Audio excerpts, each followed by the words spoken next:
எடுப்பாங்கன்னு நினைக்கிறேன். ஏன்னா இவ்வளவு சட்ட ரீதியா அவங்களுக்கு இருக்கக்கூடிய அதிகாரத்தை குலைக்கிறதுக்கு முயற்சி பண்ணா யாரு சும்மா இருப்பாங்க? சட்ட ரீதியா ஆக்ஷன் எடுப்பாங்க.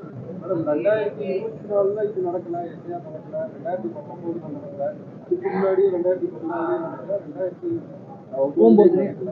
ஆனா இப்போ நடக்கிறது தான் வந்து திமுக விமர்சிக்கிறதா நடத்துறது தப்பு.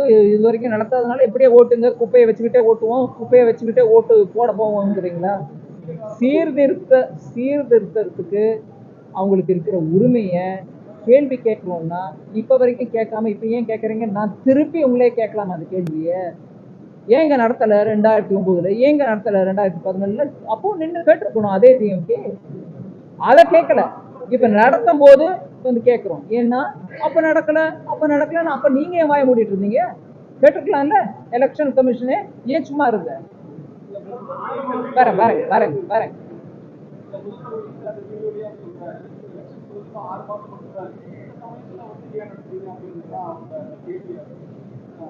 ஏன் பாவம் ஒரு வருஷத்துக்கு முன்னாடியே டிஎம்கே எலெக்ஷன் கமிஷனே எஸ்ஐஆர் இங்க தமிழ்நாட்டுல பண்ணு ஒரு வருஷத்துக்கு முன்னாடியே அப்படின்னு கேட்கல? சொல்லுங்க. Yes ma'am.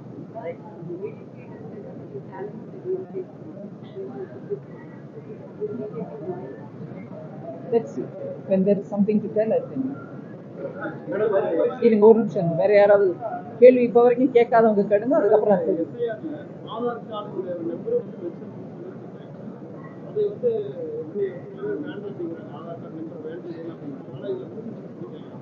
சரி. அதுல என்ன தப்பு இருக்கு?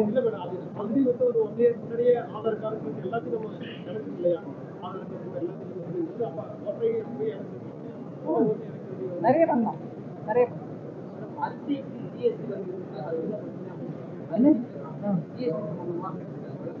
என்ன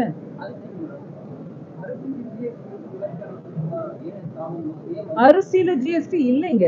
யார் சொல்றா இருக்குன்னு? டெல்லியில் நடந்த கார்பெடுப்பு எந்த அளவுக்கு இந்த சூழ்நிலை எப்படி இருக்கு? பாதுகாப்பு இன்டெலிஜென்ஸ் ஃபெயிலியர் அப்படிங்கிற ஒரு குற்றச்சாட்டு நடந்திருக்கு. ஆமா, செங்கோட்டை முன்பே நடந்திருக்கு. உடனே உள்துறை அமைச்சரும் அங்க போயிருந்திருக்கிறாரு. ஹாஸ்பிட்டல்ல போய் அடிப்பட்டவங்களை பார்த்துருக்காங்க. இதோட விவரம் வெளியில வந்தாதான் நம்ம முழுமையா அது மேல கமெண்ட் பண்ண தெரியும் முடியும். இப்போதைக்கு முழுமையான விவரம் வெளியில வந்ததாக தெரியும்.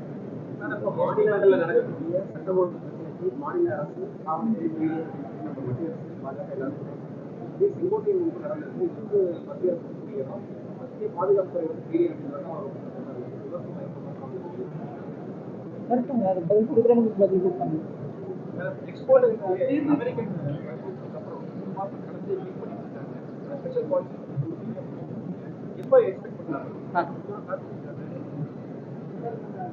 நாங்க அவங்களோட தொடர்புல இருக்கோம். இண்டஸ்ட்ரி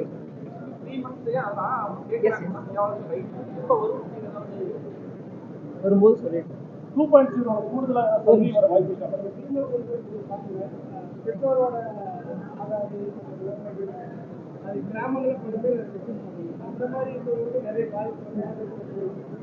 ஓட்டு உரிமை யாருக்கும் போகாதுங்க.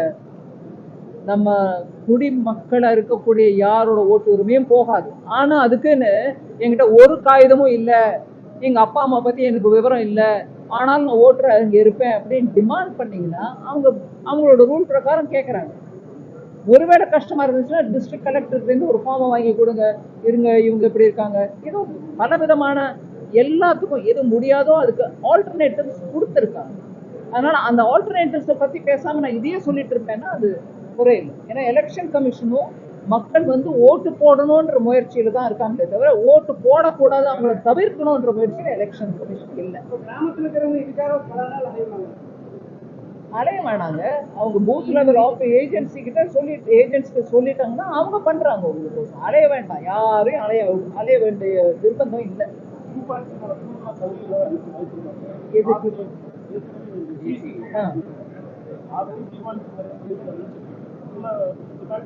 தொழில் கூடுதலா ஒரு டிமாண்டும் இல்லைங்க. தொழில் ஈஸியா நடத்துறதுக்கான ஈஸ் ஆஃப் டூயிங் பிசினஸ் சொல்றாங்க.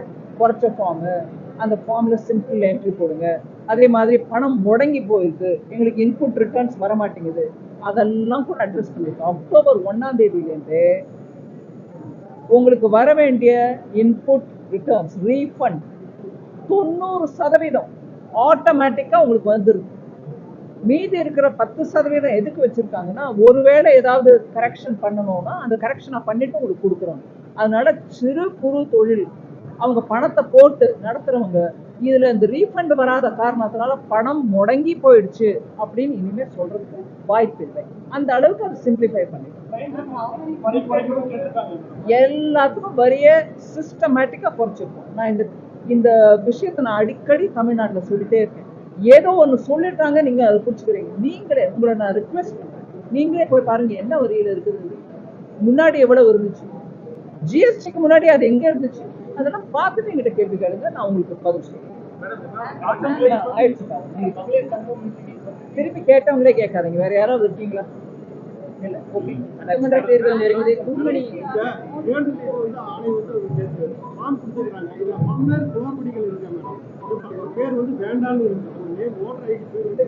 ஐட்டம் பை ஐட்டம் என்ன கேட்டீங்கன்னா பதில் சொல்ல முடியாது. அதுக்கு பதில் எலெக்ஷன் கமிஷன் கொடுக்கறதுக்கு உட்கார்ந்து இருக்காங்க. அவங்களே ஆபீஸ்ல உட்கார்ந்து இருக்காங்க. நீங்க வந்து கொடுங்க, டைப் பண்ணி நீங்க போய் காட்டுங்க, பதில் கொடுக்குறாங்க. நெருங்கி கொண்டிருக்க கூட்டணி பேச்சுவார்த்தைகள் கூட்டணி இருக்கிற அதிமுக கொங்கு மண்டலத்துல ஸ்ட்ராங்கா இருக்கக்கூடிய ஒரு கட்சியா இருக்கக்கூடிய ஒரு சூழல்ல செங்கோட்டையன் போனதை அவங்க வீக்கன் ஆயிட்டு இருக்காங்க ஒரு பேச்சு இருக்கு. அவரும் என்னை நேரடியாக பாஜக கூட்டு பேசினாங்க, அதாவது உள்கட்சி விவகாரங்களை தலையிட மாட்டோம்னு சொல்லக்கூடிய அதே சூழல்ல செங்கோட்டையன் வந்து என்னை பாஜக பேசினாங்க அப்படிங்கிற ஒரு பேசுறாரு. கூட்டில் இருக்கக்கூடிய ஒரு ஸ்ட்ராங்கான கட்சின்னு சொல்லக்கூடிய அதிமுக வீக்கன் ஆயிட்டு இருக்குன்னு பாக்குறாரு. எந்த கட்சி வீக் ஆகுது, எந்த கட்சி ஸ்ட்ராங் ஆகுதுன்றத நான் கமெண்ட் பண்ணலீங்க. ஒண்ணு. ரெண்டாவது, பிஜேபி இன்னொரு கட்சி விவகாரத்துல தலையிடாது. நான் அதை இப்போ கிளியரா சொல்றேன். செய்திகளை உடனுக்குடன் தெரிந்து கொள்ள கீழ்கண்ட கேபிள் மற்றும் டிடிஎச் நெட்வொர்க்குகளில் எம்நாடு செய்தி தொலைக்காட்சியை காணுங்கள். பாதகம் செய்பவரை கண்டால் நாம் பயம் கொள்ளலாகாது பாப்பா. மோதி மிதித்து விடு பாப்பா, அவர் முகத்தில் உமிழ்ந்து விடு பாப்பா. அண்மை செய்திகளை உடனுக்குடன் தெரிந்து கொள்ள இணைந்திருங்கள் எம்நாடு தொலைக்காட்சியுடன்.